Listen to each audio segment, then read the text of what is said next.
अवधूत चिंतन श्री गुरुदेव दत्त श्री स्वामी समर्थ एक नवीन व्हिडिओमध्ये सर्वांचं खूप खूप मनापासून स्वागत आहे। तर आज आहे गुरुवार, तर सर्व स्वामी भक्तांना शुभ गुरुवार। तर उद्यापासून सुरू होते ती म्हणजे षड नवरात्र, खंडोबाची नवरात्र आणि सर्वांनी खंडोबाचा घट आवर्जून बसवा। जर याच्या अगोदर तुम्ही जर नसल बसवा तर उद्यापासून म्हणजे ह्या वर्षीपासून तुम्ही बसवायला सुरुवात करा। जशी आपल्याला आपली कुलदेवी महत्त्वाची आहे तितकेच आपले कुलदैवत सुद्धा महत्त्वाचे आहेत। हे दोन्ही मिळून आपल्या कुळाचा उद्धार, कुळाचा सांभाळ ते करत असतात। त्याच्यामुळे दोघांची सेवा सारखीच करायची आहे। असं नाही की कुलदेवीची करायची आणि कुलदैवताला विसरायचं, कारण अनेक अडचणींना सामोरं जावं लागतं आपल्याला जर आपण यांची सेवा जर नाही केली तर। तर नवरात्रामध्ये आपण खूप धूमधडाक्यात नवरात्र साजरी करतो, माता भगवतीची सेवा करत असतो, तिला प्रसन्न करून घेण्याचा प्रयत्न करत असतो। पण मग अशा षड नवरात्रीमध्ये आपण कुलदैवताला विसरतो, म्हणजे आईला खुश करतो पण वडिलांना नाराज करतो, कारण त्यांची सेवा करत नाही, घट बसवत नाही, काहीच करत नाही। आपण फक्त तळी उचलतो एवढंच करतो। असं करू नका, तळी तर उचलायचीच आहे, पण त्याच्या अगोदर आपल्याला त्यांचा घट बसवून त्यांची मान सन्मान, त्यांच्यानंतर त्यांची घटस्थापना, त्यांची सेवा म्हणजे मल्हारी सप्तशतीचा ग्रंथ याची सेवा। आता ही सेवा सहसा घरातल्या पुरुषांनी करावी, कारण घरातल्या पुरुषांनी जर ही सेवा केली तर त्या सेवेचं फळ आपल्याला अधिक पटीने मिळत असतं। पण पुरुषांना जमत नाही, ड्युटीच्या अभावी किंवा काही कामाच्या अभावी किंवा पुरुष कुठे बाहेर राहतात, तर महिलांनी केली तरीही चालते, पण घरातली सेवा खंडित नाही व्हायला पाहिजे। दरवर्षी हा कुलदेवताचा कुलाचार झालाच पाहिजे आपल्या घरामध्ये। जर तुमची गावाकडे सासू बसवत असेल आणि तुम्ही नसल बसवत इकडं, तर अखंड दिवा लावा आणि सेवा करा तरीही चालते। पण खंडोबाला म्हणजे आपल्या कुलदेवताला विसरू नका। आता खंडोबा म्हटलं की आपल्याला जेजुरीचे खंडोबा आठवतात। महादेवांचा एक अवतार आहे तो, आणि महाराष्ट्रामध्ये आपल्या 99% म्हणजे सर्वांचे कुलदैवत ते खंडोबाच आहे जेजुरीचे। त्याच्यामुळे त्यांची घटस्थापना, विधिवत पूजा, सर्व काही माहिती मी तुम्हाला अगोदरच्या व्हिडिओमध्ये सांगितलेली आहेच। तर आजच्या व्हिडिओमध्ये आपण बघणार आहोत की आता उद्यापासून देव दिवाळीला सुद्धा सुरुवात होते, म्हणजे हे जे येणारे 15 दिवस आहे ना, खूप महत्त्वाचे आहे सेवेसाठी। अगोदर षड नवरात्र येते, त्यानंतर दत्त जयंतीचा सप्ताह येतो, गुरुक्षेत्राचं पारायण, अनेक सेवा त्याच्यामध्ये आपल्या आल्याच। त्याच्यामुळे हे 15 दिवस अजिबात कंटाळा किंवा काहीच करायचं नाही, भरभरून अशा सेवा करायच्या। तर खंडोबाच्या षड नवरात्रीमध्ये आपल्याला एक देवघरामध्ये वस्तू ठेवायची जी खंडोबांना खूप जास्त आवडते, आपल्या कुलदेवतांना खूप जास्त आवडते। त्याच्या अगोदर मी तुम्हाला शॉर्टकटमध्ये खंडोबाची नवरात्र खंडोबाचा घट कसा बसवायचा त्याची माहिती सांगते। आता बघा, हे मंत्र मी जे सांगते तुम्हाला, हे मंत्र तुम्हाला नसतील येत ना, तर सरळ आपल्या खंडोबाचा जय जयकार करायचा आणि कृती करत राहायचं, कारण त्याला महत्त्व आहे। तर बघा, आपण जेव्हा खंडोबाचा घट स्थापना करतो, नवरात्र आता जास्त दिवस झाले नाही नवरात्र होऊन, पूर्ण लक्षात असेल तुमच्या, वेळूची टोपली लागते, मातीचा घट लागतो, धान्य लागतं, धान्य नसेल तर नुसते गहू टाकले तरी चालतो, अखंड दिवा लागतो, चौरंग, पाट, वस्त्र, आसन, ग्रंथ, हे सगळं लागतं तुम्हाला। तर काय करायचं आहे, जर होत असेल तर पुरुषांना 5 दिवस उपवास करायला लावा हे षड नवरात्रामध्ये। तर काय करायचं आहे, आपल्या घरामध्ये जी जागा आपण तिची घटस्थापना करणार आहोत ती जागा स्वच्छ पुसून घ्या, तिथे चौरंग पाट टाका, छान रांगोळी काढा, त्याच्यावर पिवळे वस्त्र अंथरा। त्याच्यानंतर आपल्या खंडोबाची घटस्थापना करतोय म्हणून खंडोबाचा टाक लागेल तुम्हाला सर्वप्रथम। तर त्याच्यानंतर आता माती वगैरे तुम्ही आणून ठेवलेली असेलच, कारण आपण अगोदरच तयारी करून ठेवतो या सर्व गोष्टींची। सर्वप्रथम स्वामी स्तवन म्हणायचं, एक माळ श्री स्वामी समर्थ महाराजांची म्हणायची, आपल्या उजव्या हाताला अखंड दिवा सुरू ठेवायचा। जेव्हा ही पूजा आपण करायला सुरुवात करतो त्यावेळेस अखंड दिवा लावून ठेवायचा, तो 6 दिवस अखंड चालेल। आणि अति उच्च कोटीची सेवा आहे, एक ना एक स्टेप मी तुम्हाला सांगत आहे, त्याचप्रमाणे तुम्ही घट बसवायचा, एकही चूक त्याच्यामध्ये करायची नाहीये। जर मंत्र येत नसतील तर खंडदेवताचं जे तुमचे कुलदैवत असतील त्यांचं नाव घेतलं तरी चालतं त्या जागेवर। तर महिला असतील तर महिलाने हळदी कुंकू लावा, स्वामी स्तवन म्हणायचे, एक माळ श्री स्वामी समर्थ महाराजांची म्हणायची। त्याच्यानंतर महिला असतील तर महिलांनी हळदी कुंकू लावा, खाली आसन बसायला घ्या। त्याच्यानंतर पुरुष असतील तर पुरुषांनी अष्टगंध किंवा भंडारा जो खंडोबांना खूप जास्त आवडतो तो लावायचा. त्याच्या जागी मंत्र म्हणायचा, मुनांना सप्त कोटींना वरद भक्त वत्सला दुष्ट मर्दन देवश वंदे ह माळसापती. हा मंत्र म्हणून हळदी कुंकू डोक्याला लावा आणि भंडारा किंवा अष्टगंध लावा पुरुषांनी. त्यानंतर 4 वेळेस पाणी प्यायचं आहे. तर पाणी पेते वेळेस तांबण वगैरे जवळ घेऊन बसायचं. पंचोपचार ताट पण पूजेचं ताट घेऊन बसायचं. तर पाणी पेते वेळेस मंत्र म्हणायचा. 4 वेळेस पाणी प्यायचं. ओम ऐं आत्म तत्व शोधयामी नमः स्वाहा. दुसरा मंत्र ओम ऐं विद्या तत्व शोधयामी नमः स्वाहा. तिसरा मंत्र ओम क्लीम शिव तत्व शोधयामी नमः स्वाहा. चौथा मंत्र ओम ऐं ह्रीं क्लीम सर्व तत्व शोधयामी नमः स्वाहा. हा 4 वेळेस मंत्र म्हणून 4 वेळेस पाणी प्यायचं. त्याच्यानंतर गायत्री मंत्र म्हणून प्राणायाम करायचा. तर प्राणायाम खूप सोपा आहे.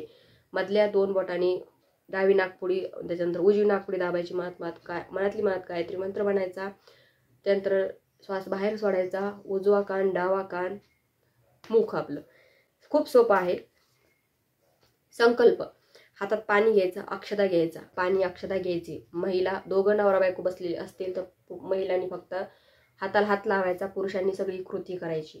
तर गोत्र संकल्प करते वेळेस गोत्र महत्वाचं आहे. गोत्र माहीत नसेल तर त्या जागेवर काश्यप म्हणा. तर काय म्हणायचं, आपलं गोत्र बोलायचं. गोत्र माहीत नाही, काश्यप म्हणा आणि आपलं पूर्ण नाव, तुमचं नाव घ्यायचं. मी माझ्या सर्व कुटुंबांना क्षेम, स्थैर्य, आयु, आरोग्य, विद्या, ऐश्वर्य प्राप्तीसाठी व धनासाठी व दुरित अपशमनासाठी, अशुभ शक्तीचे भय उपद्रव्य निवारण्यासाठी, आर्थिक सबलीकरणासाठी, आदित्यादी सकल ग्रह पीडा, शांती पीडा, विधित ताप निरसनासाठी, तसेच श्री कुलदेवी व श्री कुलदैवत श्री सद्गुरूंची अखंड अचंचल अभेद्य भक्ती सेवा व सानिध्य प्राप्तीसाठी, प्रतिवर्षी कुलधर्माच्या अंगभूत व श्री घटस्थापना, अखंड दीप प्रज्वलिन आणि श्री मल्हारी सप्तशतीची किती पारायण करणार आहात त्याची संख्या तुम्हाला बोलायची आहे. आता 6 दिवस आपल्याला ही सेवा करायची आहे म्हणून 6 पारायण तुम्ही इथे बोलू शकता. होत नसेल तर ही ओळ टाळा. जर तुमच्याकडून होत नसेल तर मग नुसता वरचा संकल्पच बोलला तरी चालतो. संकेत पाठाचा संकल्प करीत आहे असा संकल्प तुम्हाला सोडायचा आहे. म्हणजे तामणात ते पाणी सोडून द्यायचं जे हातात पाणी घेतलं होतं. त्यानंतर गणपती अथर्व शीर्ष म्हणायचं. एक वेळेस गणपतीची नामस्मरण केल्याशिवाय आपल्या पूजेचं पूर्ण फळ आपल्याला मिळत नाही. त्यासाठी गणपती अथर्व शीर्ष म्हणा. त्याच्यानंतर ओम श्री गंगा म्हाळसा सहित मल्ली मल्हाराय नमहा हा मंत्र म्हणत कृती करत राहायचं. जे पुढचे तुम्हाला मंत्र येत नाहीत ते मंत्र म्हणायची गरज नाही. डायरेक्ट हा म्हणायचा. ओम श्री गंगा म्हाळसा सहित मल्ली मल्हाराय नमहा हा मंत्र म्हणायचा. पुढील घटस्थापना आपल्याला करायची आहे. आता बघा घटस्थापना कशी करायची. अखंड दिवा सुरू ठेवायचा. आपल्या उजव्या हाताला देवाच्या डाव्या हाताला असा अखंड दिवा तुम्हाला लावायचा आहे. दगडाचा घ्या, पितळेचा घ्या, स्टीलचा घ्या, जे तुमच्याकडं आहे. लोखंडाचा घेतला तरी चालतो. जो अखंड दिवा मोठा दिवा घ्यायचा, भरपूर तेल बसेल असं. अखंडी दिवा लावायचा, धूप लावायची. त्याच्यानंतर बघा मातीचा घट, त्यात पाणी भरून घ्यायचं स्वच्छ. त्याच्यामध्ये हळदी, कुंकू, अक्षदा, फूल, दुर्वा, आंब्याचा ढागळा, नागुलीची पानं असं टाकून घट तयार करून ठेवायचा. त्याच्यानंतर घटावरती बघा पुरेकडून उतरते हळदी आणि हळदीचे गंध लावायचा आणि घटावर एक स्टीलची वाटी, तांब्याची वाटी, प्लेट, तांदूळ त्यात टाकून ती त्याच्यावर ठेवायची आहे. आता देवघरातला आपल्याला खंडोबाचा टाक घ्यायचा आहे. आता टाक घेते वेळेस खंडोबाचा जय जयकार करायचा. अगोदर त्यांना भंडारा व्हायचा, खंडोबाचा जय जयकार करायचा. टाक उचलून आपल्या प्लेटमध्ये घ्यायचा, कारण त्यांची आता आपल्याला पंचोपचार पूजा करायची आहे. तर पंचोपचार पूजा म्हणजेच काय तर बघा त्यांना अगोदर पाणी त्यांच्या टाकावर टाकायचं. त्यानंतर पंचामृताने त्यांचा अभिषेक करायचा. पुरुष सूक्त म्हणून पंचामृताने अभिषेक करा, नाहीतर पाण्याने केला तरीही चालतो.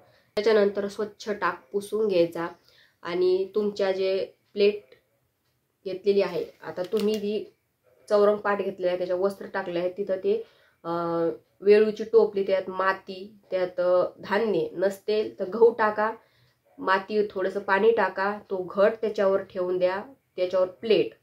त्याच्यानंतर आता पंचोपचार टाकाचा अभिषेक झाला, स्वच्छ टाक पुसायचा आणि त्या प्लेटमध्ये तुम्हाला तो ठेवायचा आहे. प्लेटमध्ये ठेवल्या त्याच्यानंतर तुम्हाला पंचोपचाराला त्याची पूजा करायची. म्हणजेच काय तर बघा ओम श्री मार्तंड भैरवाय नमः विलेपनाथम चंदनम समर्पयामी अक्षदा समर्पयामी, हरिद्राम कुमकुम सौभाग्य द्रव्यांनी समर्पयामी, म्हणजे त्यांना चंदन व्हायचं, अक्षदा व्हायच्या, चंदन लावायचं, अक्षदा व्हायच्या, हळदी कुंकू त्यांना लावायचं. त्याच्यानंतर फूल व्हायचं, ऋतू कालोदम पुष्पम समर्पयामी म्हणून फूल व्हायचं. त्याच्यानंतर धूपम आग्रयामी, म्हणजे त्यांना धूप दाखवायची, आणि दीपम दर्शयामी, म्हणजे त्यांना तुपाच्या दिव्यानं ओवाळायचं किंवा तेलाचा जो असेल तो त्यानं ओवाळायचं. त्याच्यानंतर पंचामृत जे तयार केलेलं आहे, अभिषेक केलेला, थोडंसं त्याच्यातलं उरून ठेवायचं आणि त्याचाच नैवेद्य दाखवायचा. खाली स्क्वेअर काढायचा, भरेव स्क्वेअर काढायचा, त्याच्यावरती वाटी प्लेट जी असेल पंचामृत ती ठेवायची आणि त्यांना तो नैवेद्य दाखवायचा. मार्तंड भैरवाय नमः पंचामृत नैवेद्यम समर्पयामी. त्यानंतर गायत्री मंत्र म्हणायचा 3 वेळेस आणि त्यांना तो नैवेद्य दाखवायचा. नागवेलीची पानं घ्यायची, त्याची माळ तयार करायची, 5-7 विषम संख्येमध्ये पानं बांधायची, गाठी मारायच्या, पानं बांधायचे. त्यानंतर ती माळ घटाला तुम्हाला घालायची आहे. आता घटाला माळ घालते वेळेस रोज हा मंत्र म्हणायचा आहे. ओम मा माले महामाये सर्व शक्ती स्वरूपिणी चतुर्वर्ग त्वयी न्यस्ते स्मामे सिद्धिदा भवा. हा मंत्र म्हणून तुम्हाला माळ घालायची आहे विड्याच्या पाण्याच्या. पहिली माळ पिवळ्याच्या पाण्याची असते, दुसरी माळ, तिसरी माळ घालते वेळेस हाच मंत्र तुम्हाला म्हणायचा आहे. त्यानंतर रोज घाटाला आपण लांबूनच खंडोबाच्या टाकाला भंडारा, म्हणजे भंडारा वगैरे व्हायचा. पंचोपचार पूजा रोज करताना तुम्हाला लांबूनच पूजा करायची, घाटाला हात लावायचा नाहीये. तर अशी शरद नवरात्रीची घटस्थापना खूप सोप्या पद्धतीत मी तुम्हाला सांगितलेली आहे, नक्की करा. आता बघा, आता पहिल्या दिवशी आपण विड्याच्या पानाचीच माळ घालतो, पण तुम्हाला रोज, आता तुम्हाला प्रश्न पडला असेल की रोज कोणती माळ घालायची. कुठे फिरायला जायचं नाही, काही शोधून आणायचं नाहीये, रोज तुम्हाला पिवळ्या फुलाचीच माळ घालायची. आता पिवळे फुलं म्हणजे झेंडूचे, त्याच्यानंतर शेवंती मध्ये सुद्धा पिवळ्या कलरचे फुलं येतात, भरपूर कलरचे म्हणजे फुलं भेटतात, त्याच्यामध्ये पिवळे फुलं पण राहतात. जे पिवळे फुलं मिळतील ते आणायचे.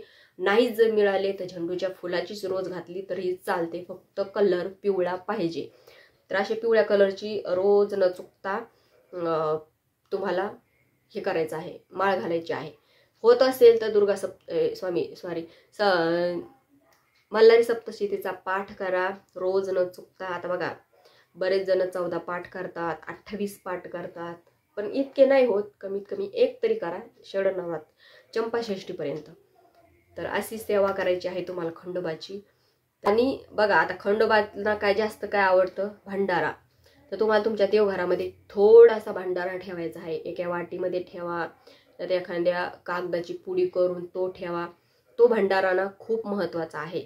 घरातलाच भंडारा घ्यायचा, म्हणजे घरातलीच हळद घ्यायची आणि ती पुडीत बांधून प्लेट वाटीमध्ये आपल्या देवघरामध्ये ठेवायची, कारण खंडोबांना भंडारा खूप आवडतो. तर तुम्हाला करायचं आहे. तर आय होप तुम्हाला कळालं असेल. आजच्या व्हिडिओमध्ये इतकंच. व्हिडिओ आवडल्यास व्हिडिओ लाईक करा, शेअर करा, चॅनलला सबस्क्राईब करायला विसरू नका. झालेली सेवा श्री स्वामी समर्थ महाराजांच्या चरणी, परमपूज्य गुरु माऊलींच्या चरणी रुजू करते. श्री स्वामी समर्थ.